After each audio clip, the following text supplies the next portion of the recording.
Hello दोस्तों, आपका स्वागत है आपके चैनल रोजगार भी शिखा में। तो दोस्तों, यहाँ जीके का पार्ट 2 है, जो कि पार्ट 1 में मैंने करवा दिए हैं 1 से 25 क्वेश्चंस। आज है पार्ट 2, 26 से 50 क्वेश्चंस हैं आपके। तो चलिए क्लास को स्टार्ट करते हैं। अगर किसी भी बच्चे ने लाइक और सब्सक्राइब ना किया हो तो प्लीज़ लाइक एक और सब्सक्राइब करना ना भूलिएगा।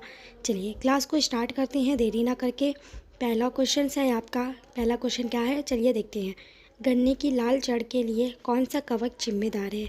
तो बताइए, गन्ने की लाल जड़ के लिए कौन सा कवक जिम्मेदार है? तो राइट ऑप्शन क्या होगा आपका? कोलेट्रोट्रिचम फॉल्कटम। तो फ्रेंड्स, आप लोगों से केवल एक ही रिक्वेस्ट है कि लाइक और सब्सक्राइब करना ना भूलिएगा। प्लीज़ सपोर्ट कीजिए ताकि मैं आप लोगों के लिए डेली अच्छे अच्छे जीके के क्वेश्चंस लाती रहूँ। यहाँ सारे क्वेश्चन प्रीवियस ईयर के हैं। प्रधानमंत्री कर्तव्य संविधान के किस अनुच्छेद के अंतर्गत आते हैं? तो किस अंतर्गत आते हैं प्रधानमंत्री के कर्तव्य? तो अनुच्छेद 78 के अंतर्गत आते हैं।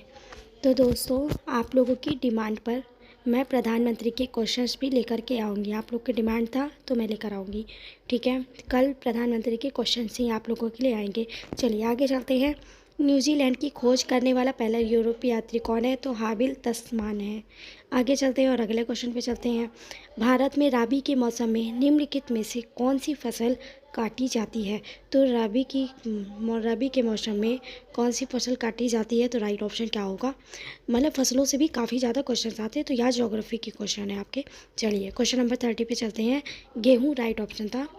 बुलेट प्रूफ खिड़कियों के किस फाइबर का प्रयोग किया जाता है? तो बुलेट प्रूफ खिड़कियों में कौन सा पॉलीकार्बोनेट का प्रयोग किया जाता है, ठीक है। तो साइंस से भी काफ़ी ज़्यादा क्वेश्चंस आते हैं। ज़्यादातर जो क्वेश्चंस बनते हैं वो आपके बायो से और केमिस्ट्री से बनते हैं। फिजिक्स से कम क्वेश्चन बनते हैं। आप कंपटीशन एग्जाम में एसएससी की तैयारी कर रहे हो या यूपी पुलिस की। चलिए आगे देखते हैं। किस भारतीय राज्य की सबसे लंबी तटरेखा है? तो सबसे लंबी तटरेखा किसकी है? तो सबसे लंबी तटरेखा गुजरात की है। और सबसे कम तटरेखा किसकी है, किस राज्य की? आप लोग कमेंट में बताइएगा। वैसे मैं आपको बता देती हूँ, गोवा की है। किस प्रतिष्ठित व्यक्ति को सबसे पहले ज्ञानपीठ पुरस्कार मिला था? तो सबसे पहले किस व्यक्ति को ज्ञानपीठ पुरस्कार मिला था? तो आशा पूर्णा देवी जी को ज्ञानपीठ पुरस्कार मिला था। चलिए ये भी हो गया। और ठीक है, चलिए आगे चलते हैं और अगले क्वेश्चन पे अपने बढ़ते हैं। कौन सा प्रत्यक्ष कर नहीं है? तो बताइए प्रत्यक्ष कर कौन सा नहीं है? जीएसटी कब लाया गया था और जीएसटी लागू भी कब हुआ था? सबसे पहले कहाँ लागू हुआ था, ये सब आपको बताना है। माल और सेवा कर। चलिए आगे चलते हैं और अगले क्वेश्चन पे बढ़ते हैं अपने। किस घटना के कारण आकाश का रंग नीला होता है? तो बताइए किस घटना के कारण आकाश का रंग नीला होता है? तो कमेंट में बताइए आप लोग। वैसे तो ऑप्शन रहता है तो आप लोग पहले देखते होंगे। प्रकाश का परिकरण। पर कमेंट में बताया करिए, मुझे भी पता चले कि आप लोग वीडियोस देख रहे हो और पूरी देख रहे हो। तो चलिए आगे चलते हैं और अगले क्वेश्चन पे। प्रसिद्ध पुस्तक the guide of small things के लेखक कौन है? तो प्रसिद्ध पुस्तक the guide of small things के लेखक अरुंधति राय है। देखिए कितनी बार अरुंधति राय की अलग अलग पुस्तकों के नाम भी पूछे गए हैं। तो इसमें आप लोग ज़्यादा गौर करिएगा कि अरुंधति राय की पुस्तकों के बारे में ज़्यादा से ज़्यादा पढ़िएगा आप लोग, ठीक है। चलिए आगे चलते हैं और अपने नेक्स्ट क्वेश्चन पे 36 क्वेश्चन है आपका। भारतीय संविधान के किस संशोधन अधिनियम ने पंचायतों की शुरुआत की है? तो किस अधिनियम ने पंचायतों की शुरुआत की है, किस संशोधन में? तो 73 संशोधन में पंचायतों की शुरुआत की है। अगले क्वेश्चन पे चलते हैं। Question number 37। मैस्को की खाड़ी और अटलांटिक महासागर की जलड मदरू मध्य से जोड़ते हैं। तो कौन सा सही उत्तर होगा आपका? फ्लोरिडा। चलिए आगे चलते हैं। जो भी बच्चे एसएससी का एग्ज़ाम दे रहे हैं वो देख सकते हैं कि यहाँ प्रीवियस ईयर में आए हुए क्वेश्चंस हैं। चलिए, ध्वनि की पिंच तरंग के किस गुण पर निर्भर करती है? ध्वनि की पिंच किस तरंग पर गुण पर निर्भर करती है? तो आवर्ती। चलिए आगे चलते हैं, नेक्स्ट क्वेश्चन पे अपने बढ़ते हैं। आपका देखते हैं अगला क्वेश्चन कौन सा है। टेलीग्राम के संस्थापक कौन है? तो टेलीग्राम के संस्थापक पावेल ड्यूरोव है। चलिए आगे चलते हैं। निम्नलिखित का मिलान करिए। परियोजनाओं का नाम दिया और नदियाँ किस परियोजना पे किस नदी पर बना हुआ है वो बताना है आपको। तो हरिकुंड बहुउद्देश्य परियोजना किस नदी पर बना हुआ है, तो महानदी पे बना हुआ है। नागार्जुन कृष्णा नदी पे। राणा प्रताप सागर बांध किस पर बना हुआ है, तो चंबल नदी पर। सलाल परियोजना बहुत पूछा जाता है, तो सलाल परियोजना किस नदी पर बना है, तो चेनाब नदी पर बना हुआ है। चलिए आगे चलते हैं।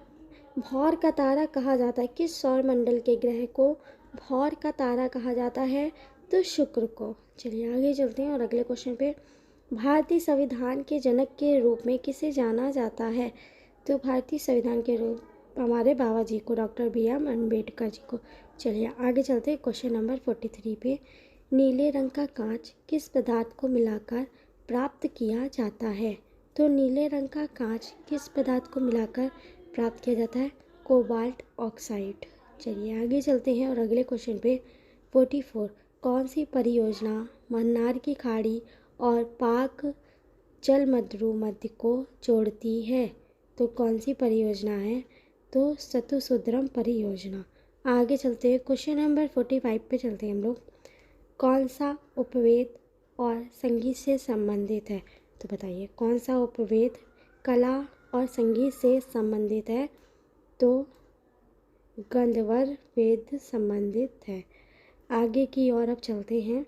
निम्नलिखित में से किसे स्टेथोस्कोप की खोज की है, तो रेने लेनेक ने की है। चलिए आगे बढ़ते हैं। निम्नलिखित में से किस झील से व्हाइट नील नदी का उद्गम होता है।